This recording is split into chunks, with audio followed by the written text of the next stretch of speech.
Hello and welcome back to Whiskey Wars. Tonight we're going to be reviewing Maker's Mark, a very popular bourbon, and a lot of people seem to love it. Let's see if it deserves all that love.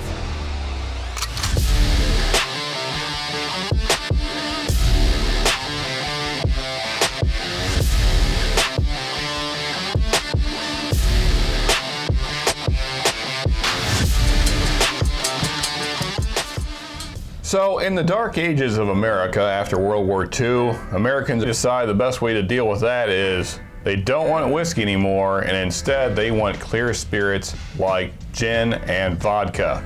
Vodka sucks. And they wanted these clear spirits because they were cheap and easy to drink. Well, then the Samuels family comes along and decides, you know what? No, we're not going to make clear spirits. We're not going to make cheap whiskey. Screw everybody, we're going to make high-priced bourbon. And that's exactly what they did.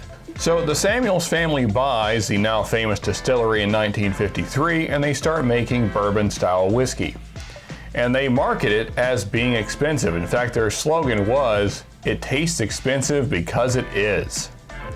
Well, okay, fine.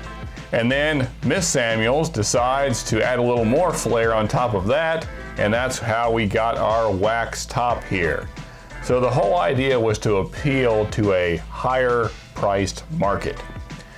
Well, today we're going to see if it still tastes expensive. So we got our bourbon poured. Let's go ahead and nose it first, as always, and see what we can get out of this thing.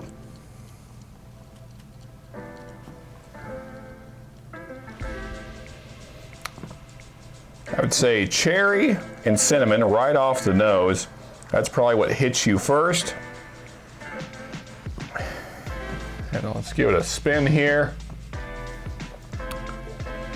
Get the whiskey up on the walls of the glass there. Yeah, now we're getting some caramel, some brown sugar, you know, kind of typical bourbon notes.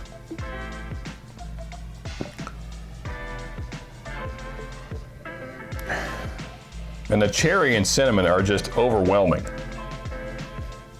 And there is a little bit of wood showing through, and maybe just a hint of char from the barrel.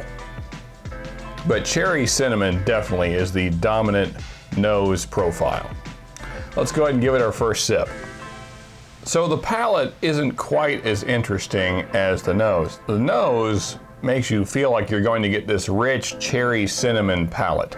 Unfortunately, you just don't really. You get a little bit of cherry. I would say cinnamon's more dominant, and you get quite a bit of oak, wood in there, and maybe a little bit of pepper as well. But then on the back of the palate, going towards the finish, maybe really in the finish, there's kind of this medicinal grape, kind of like grape NyQuil or something like that I don't really care for. Let's give it another sip here and see if we can get anything different.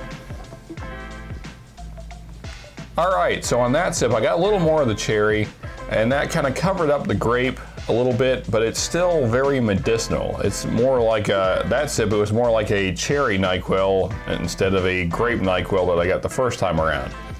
But either way, it's still very medicine-like.